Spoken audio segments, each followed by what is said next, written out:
Greetings, fellow surveyors. Radamon here. Thank you for tuning in to Starsector Homeworld. Episode 10, Searching for Planets Near the Shunt.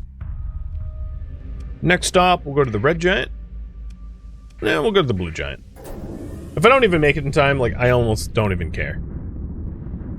Almost. I would like the money, but I also don't mind being a tourist.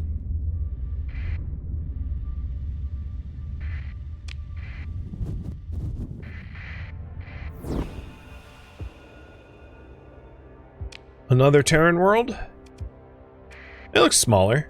Now, at this range to core, we're definitely in a situation where, like, even if I found a really good world here, it would have to be a hell of a world for me to consider because we're just so far out, accessibility-wise, that it wouldn't really make sense to want to colonize all the way out here.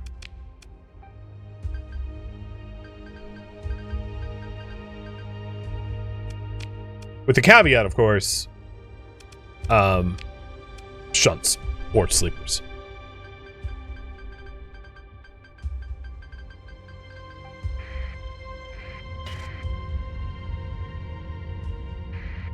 And it's a little world. It's going to be a low grav. Poor light. Oh, it's actually normal grav. It's crummy.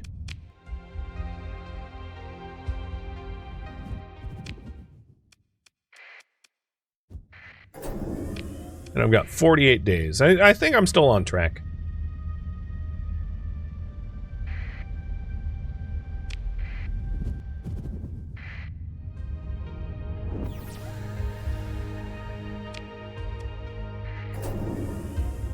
As long as I don't dawdle. But I'm a dawdler, so that might happen anyway. There goes one of the comm sniffers.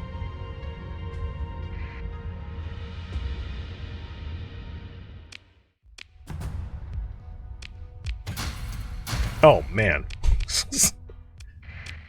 That ruin. That ruin was like a supply closet. Like a broom closet. Like, oh, yeah, great. Thanks. We're so happy that we made all this non-existent supplies back from survey.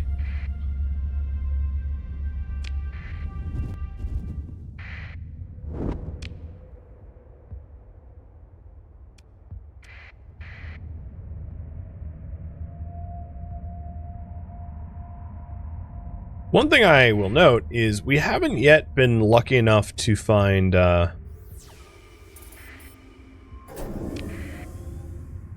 any, like, battleships salvageable. I haven't been searching in the right spots for very long for that, to be fair. But that would really change our ability to deal with pirates quickly. It's a cute little world, but pretty far away from core.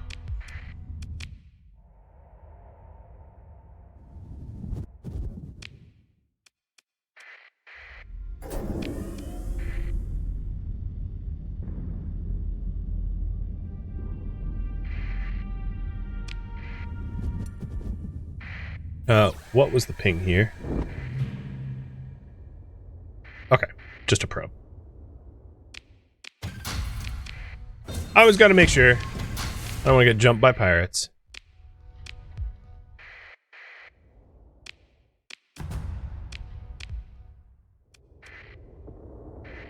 A lot of habitable stuff here.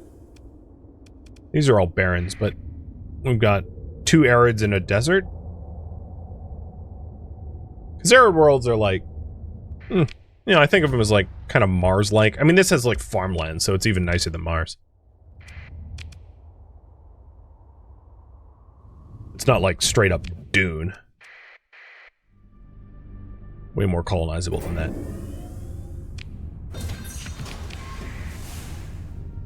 So we finally made it out to the gas giant. I don't know which one. There's like 4 of them here.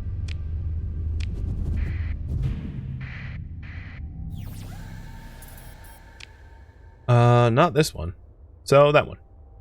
And there is a gate here, which is, freaking awesome. I won't have to go home the long way. That is amazing. There's also a desert world to check out once we're done with this survey. Because the desert world might have ruins.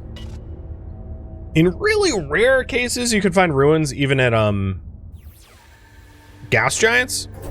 It happens. Like, I've only ever seen it a few times ever, but it does happen. Meaning that, like, you really can find ruins everywhere.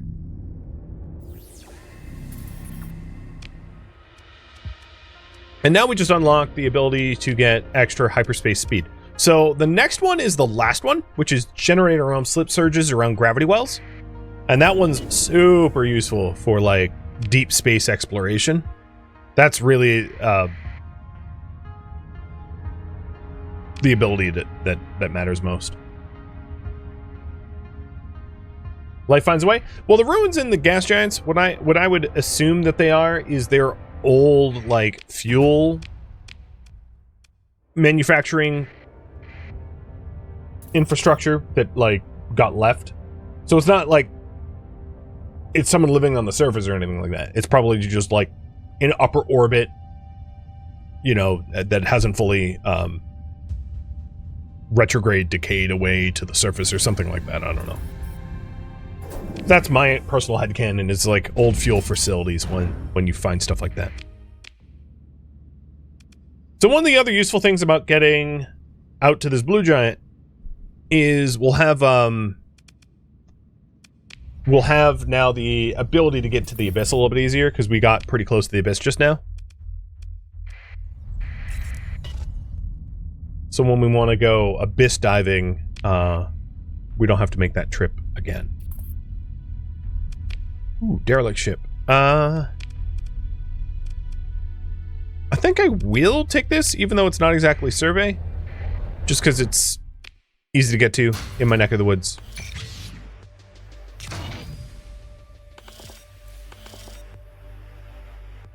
And all that surveying did make us, I mean, you look at the unit price here, it did make us a lot of money by getting the information about the planets and the like.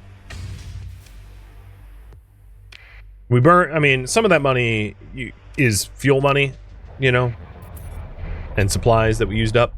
So it's not all like net profit, but it is definitely helping us pay the bills and building up a bit of a war chest so that we can colonize sometime in the near future, I hope.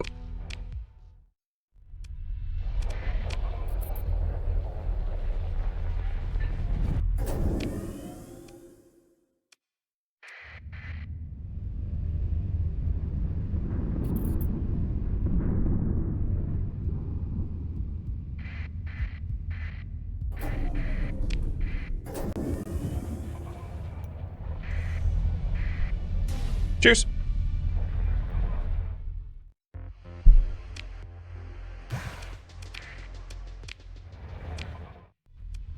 Okay, our fuel is mostly back to where it ought to be.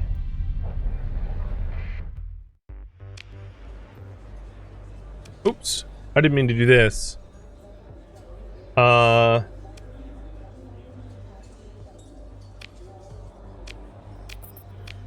That was just like the go visit the academy prompt. Because the academy, if you're wondering, kicks off like a whole bunch of the quest lines for the game. So the game is trying to direct you to the academy so that you can do said quest lines.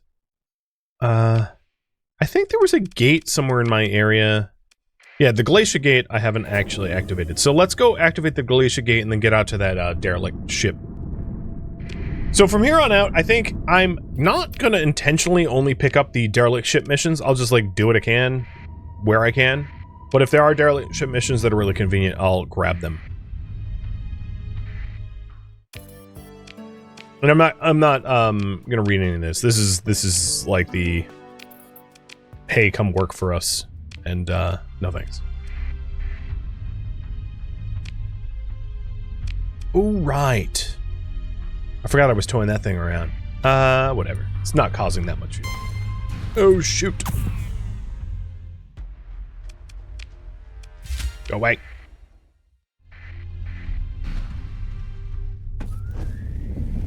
Run, run, run. Stupid pirates.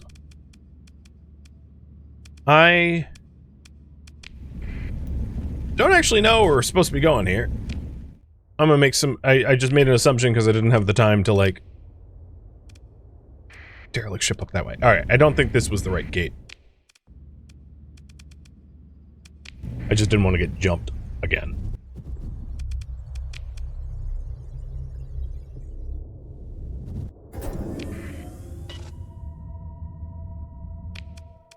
So this is, hey, some distance away from this. Screw you, mission givers! Ugh, and it's another fart cloud. What is with the RNG, man? Go find... dumb crap in a nebula. He's like, apparently the name of the game. Sergio! Thank you for the raid! And welcome to the I look for stupid things in deep space stream. Tell me, what were we up to in RimWorld?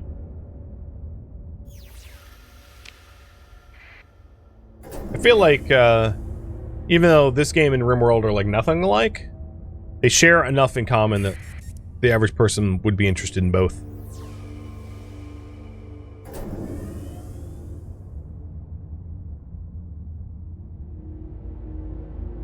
I should put a rule down for the future where I only take these missions if it's not some distance away or far away from core. Because this is a recurring brutal theme of... Oh, I think we found it though. Of Core World's going, hey, go find stupid stuff. And yeah, I'll take a Centurion. Ooh, it has an S-mod too. I wonder what it is. You have S-modded blast doors? Oh, okay. Nothing like S-modding it so it's like, hey, when we almost blow up, fewer people die. It's like, yeah, okay, that's useful.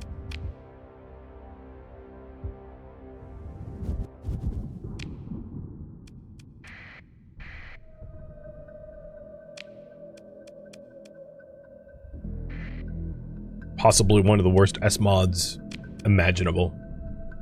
I'm just picking it up so that we have more ships. Given that it is a, I mean, Centurions aren't that bad, but, you know, given that it's a small ship, maybe it will get blown up. Naked brutality with royalty and ideology? Oof. And whatever pawn you would see, incapable violence and slow learner and research. That is quite the start. It's like, here, have a bunch of just a loser pawn. Good luck. I like those though. 0 to hero, right? Alright, now that we're finally... Oops. Comms on. Now that we're finally back at Asharu, let's also drop off those ships. I don't want to be hauling around with me for the cost.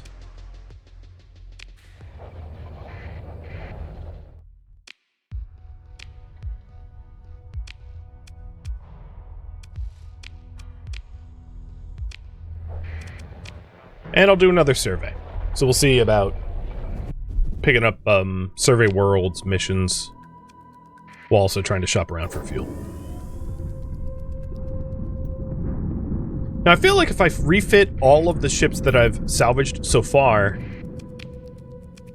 Oh, here we go! Orbiting in an active gate. Yeah, that's actionable now. Not only do we get the ship, but we get the gate. That's the kind that I should just be only accepting at this point, so that I'm not suffering the consequence of the needle in the haystack. I'll do my best to remember those requirements going forward.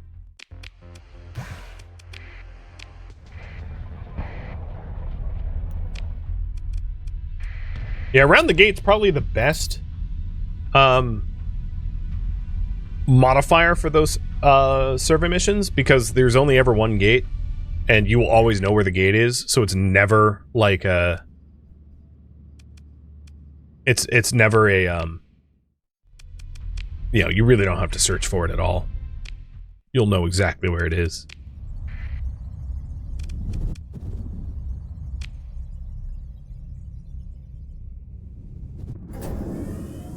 Because even when it's like near a specific planet, like let's say it's near a volcanic planet, it's like, well, there could be multiple volcanic planets.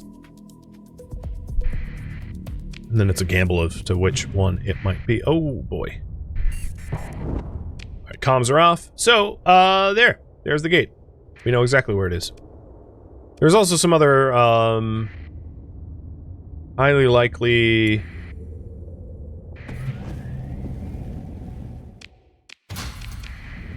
ruin. Ooh. Another commander? Yeah. Let's ditch you. There's ruins around Solo Libre. Good name. And I leveled up off of that. Okay. What do I want next? That is a very fine question. So, if I saved up skill points, I could get system expertise or missile spec, but like, I don't really know if I want any of that, just yet. Maybe field modulation would be really good for hard flux dissipation while shields are active. That might be my next. Yeah, I'm gonna go with that. So that way, like, you know, if I do end up with like a ship with shield, and I'm assuming they're gonna have shields. Not all ships have shields, of course. If I have a ship with shields, we can vent some of the hard flux passively, which is really handy.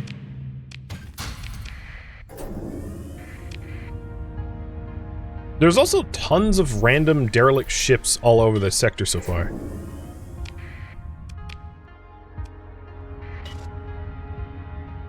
We just keep stumbling into them.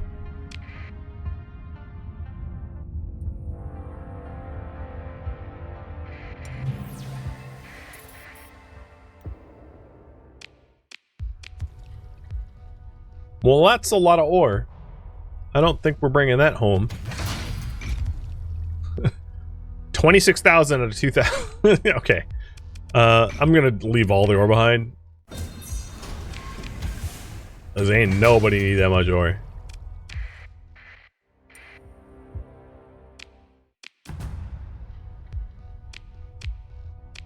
And we got an admin.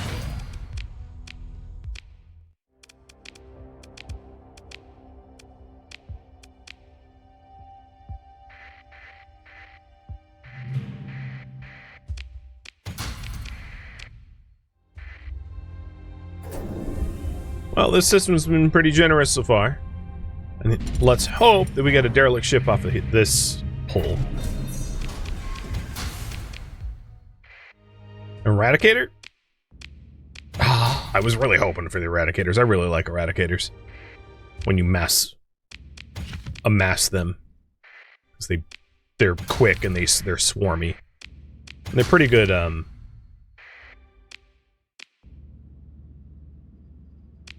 They're pretty good effectiveness for their deployment cost. So we also got another XO, a warfare XO, and iron sight. So non-missile weapon range is increased, and weapon repair speed is increased. That's not bad. Weapon range is like kind of important when you're like at a long range standoff. It can be really, really, really helpful to have a little bit of range. Maneuverability, that's great. Ship maintenance reduction, speed and damage for projectiles, repair speed, missile bonuses, instant resupply for one fighter per panel.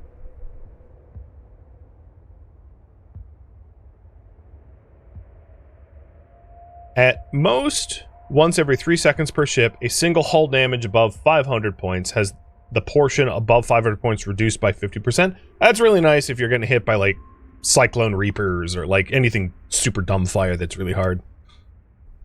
An overwhelming force. Disabling an opponent provides the ship with increased stats for 7 seconds.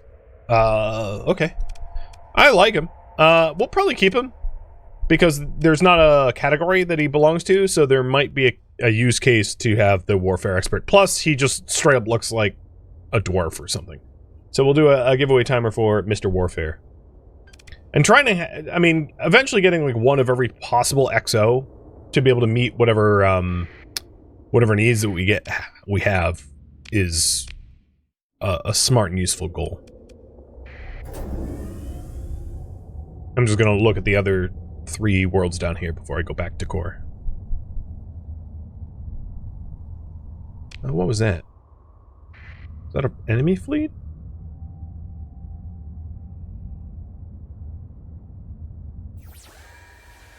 It's moving, so yeah, it must be.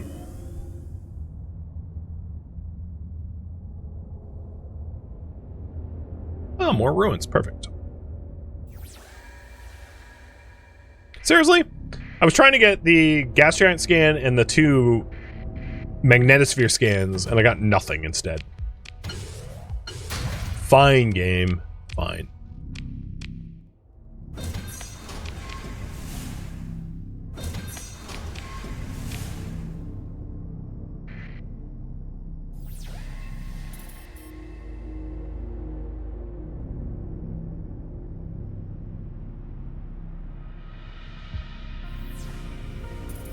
There we go. Got the scans.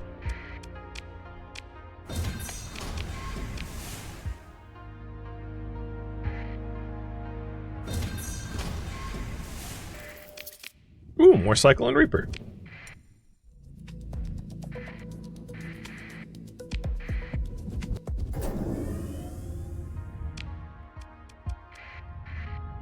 Just for the giggles, I'll take back whatever, or I can sell, because it's, you know, we're heading into core now, but I don't expect to make very much money from this transaction. It will probably be pennies.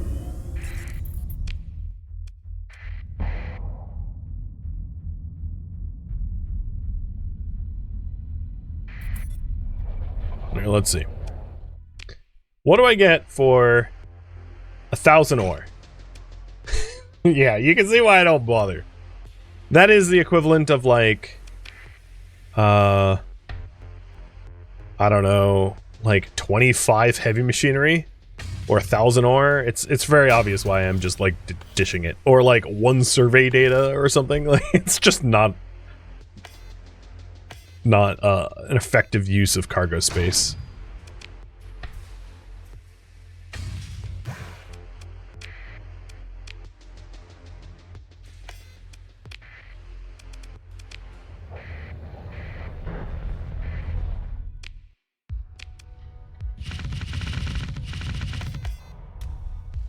A lot of soil nanites. We just keep finding them.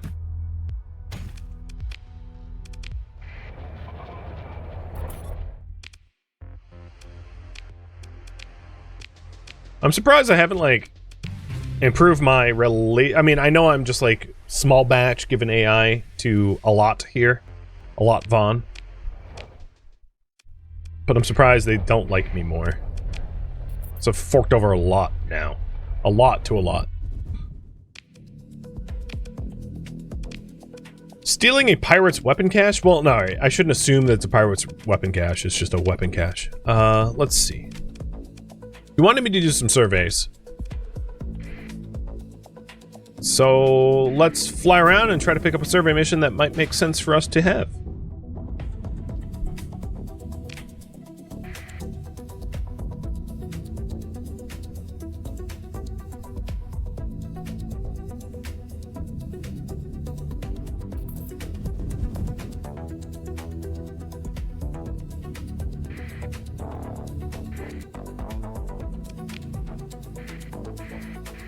We're looking for planetary surveys. And after one partial loop of the galaxy, I'm just going to go and do some surveying on my own, even if I'm not necessarily paid for it, because, you know, we have 1.5 mil nearly.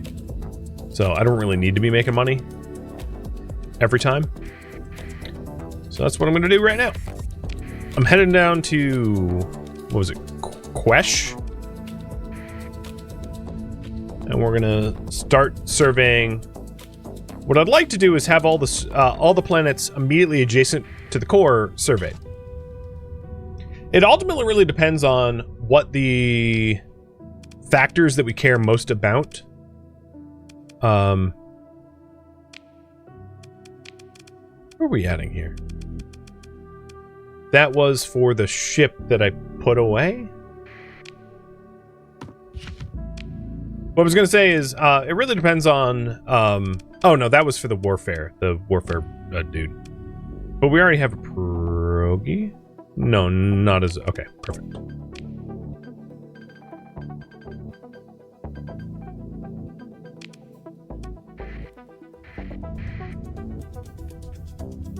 So as far as this run goes, it might make sense just to find something, a core adjacent that fits the bill. Meaning that it's entirely possible that the planet that we found at Doe here is the one we're going to want. The terrain-centric world that has, like, low grav and meets all the other needs. But you can't really say with any certainty until you know, actually scout out the stuff around you. So that's what I intend to do.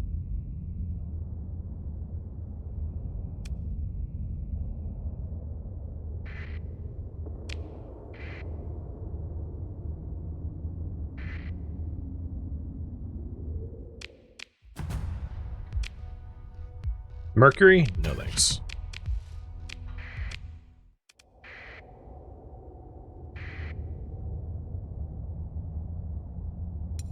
Oh, do we have a shunt here? I think we do.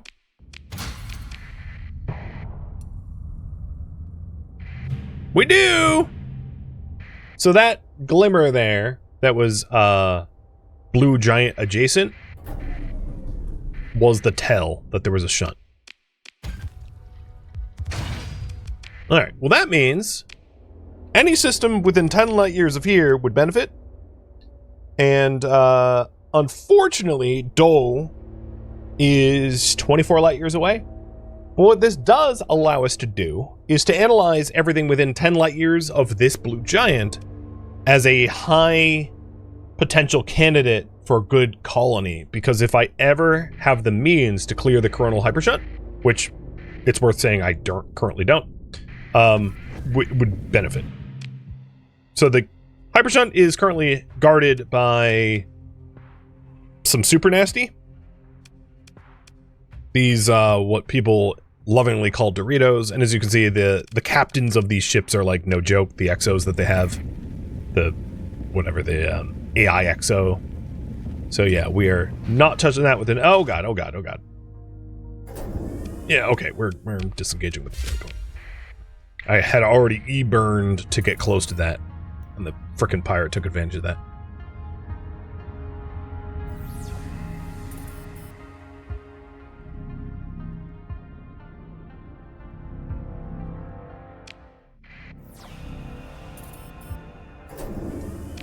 So now that we know where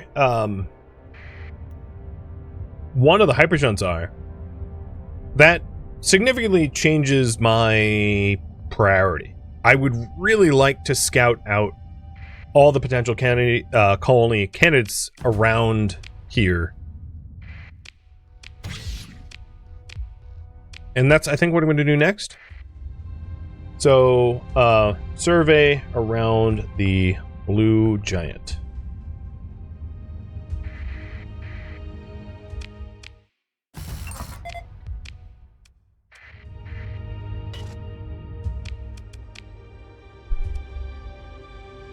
So that would be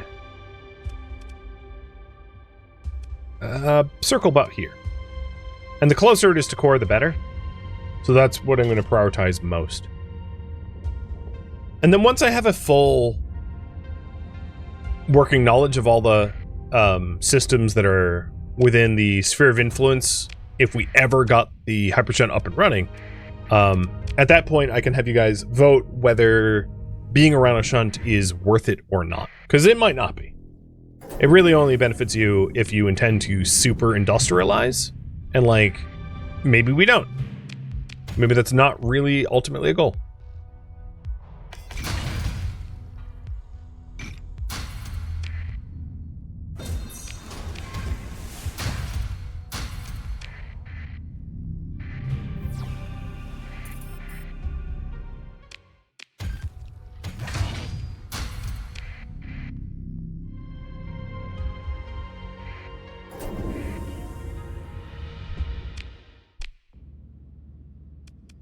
I am full up, so let's bring this back to port. Sell, pick through the scrap, and then head back out.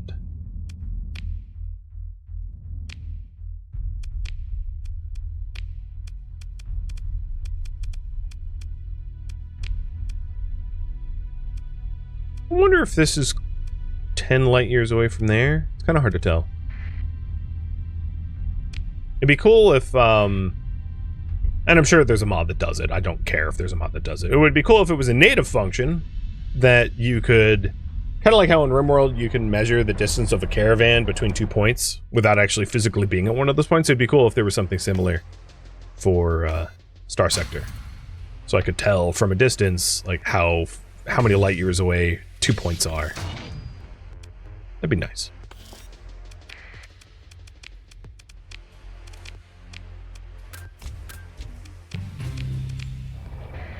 Well, we're definitely rolling in dough.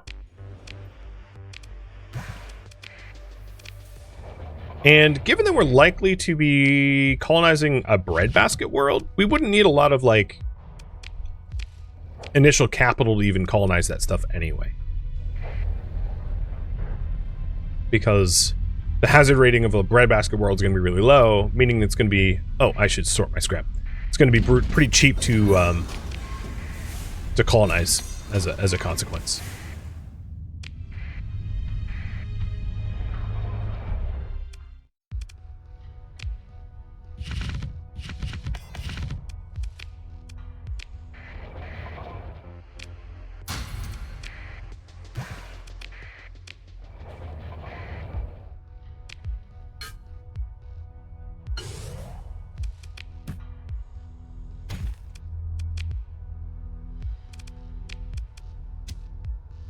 I'm actually going to pare down our crew, too, just for, like, the operational costs.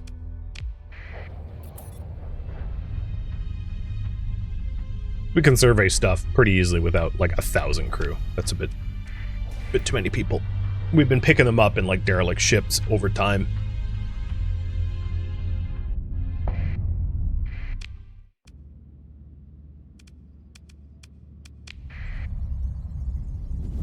So that mission offer is gone. Okay.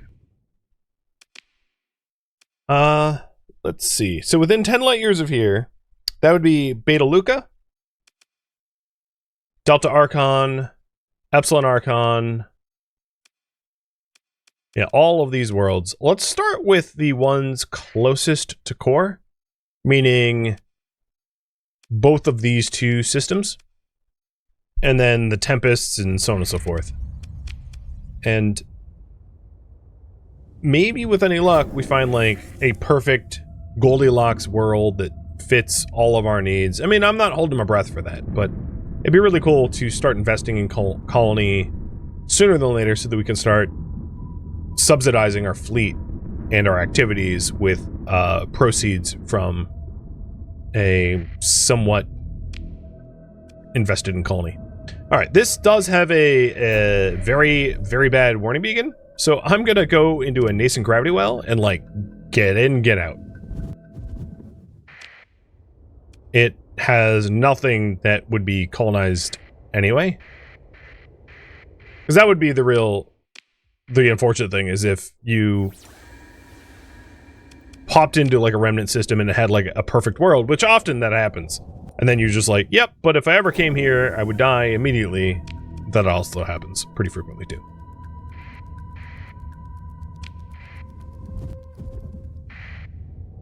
And nothing but barren worlds here.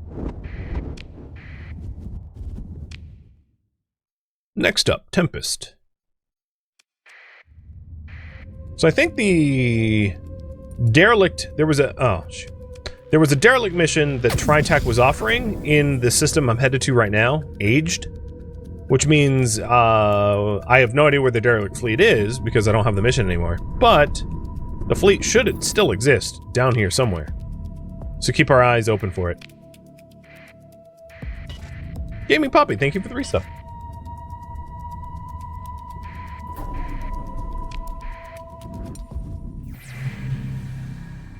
Ooh, research? Already? Yes, please. And ruins. And marines. And weapons. Grab beams are really nice to have.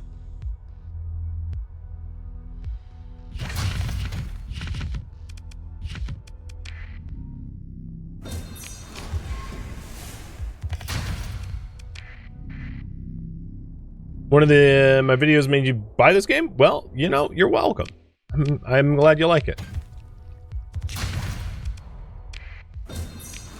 As much as I don't feel like I'm trying to like peddle games on people, I'm happy when people are intrigued by them enough to try them for themselves and like, you know, like the game.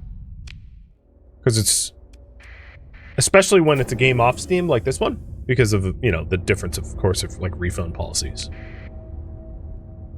It's always a little bit safer to try games on Steam, because if it doesn't run or you don't like it within 2 hours, you can just be like, nope, refund.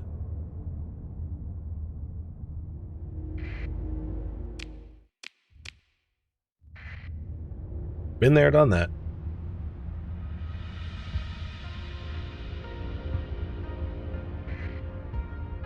So here is a world. It doesn't look like it's going to be low grav.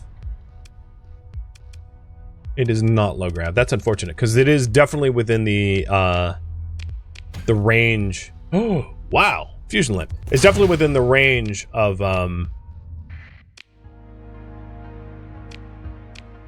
the Shunt. But, you know, whatever.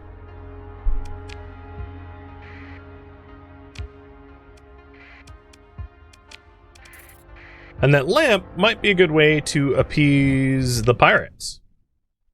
Because I don't think we're going to be colonizing anywhere that's going to need a lamp for, like, cold reasons. I doubt that I'm going to find, like, a frozen world or tundra world and be like, oh, yeah, this is the one. Because, like, you know, that seems unlikely. Which means that... And if you're wondering, this lamp, when it's installed on cold planets, will remove the cold penalties, increases the heat on non-cold worlds, but it adds a huge demand for volatiles. It also counters poor light and darkness. So if it's a dark world, maybe we would want a lamp, but it's pretty expensive to run given the volatile costs.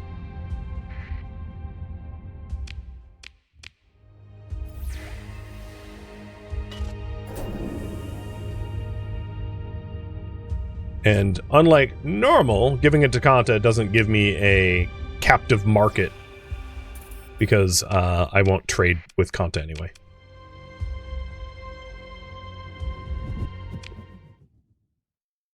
Okay, well that's everything in, I'm going to call it the Cinnamon and Tempest.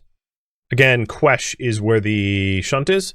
So we'll try Asmida. Asmida is slightly farther away from Core.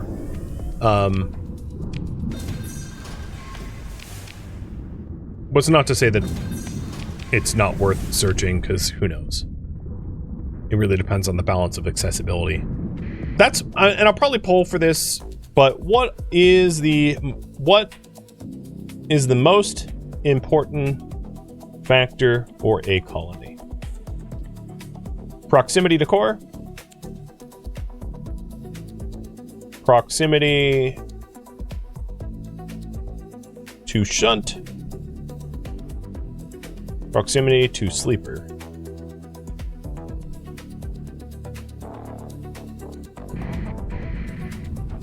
What do you guys think? Oh, here's a Terran Eccentric. It looks too big, though. Again, not going to be a low grabber.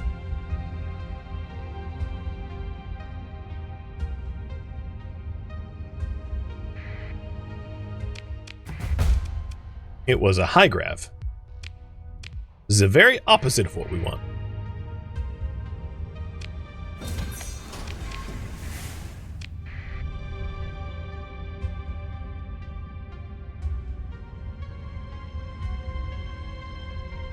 It'd be cool if you could get your burn level over 20.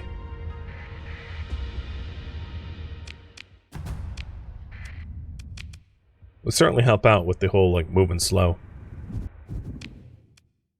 So I am only 5.7 light years away from Quesh. I don't think we're going to be colonizing in a black hole system, but like, I'll check.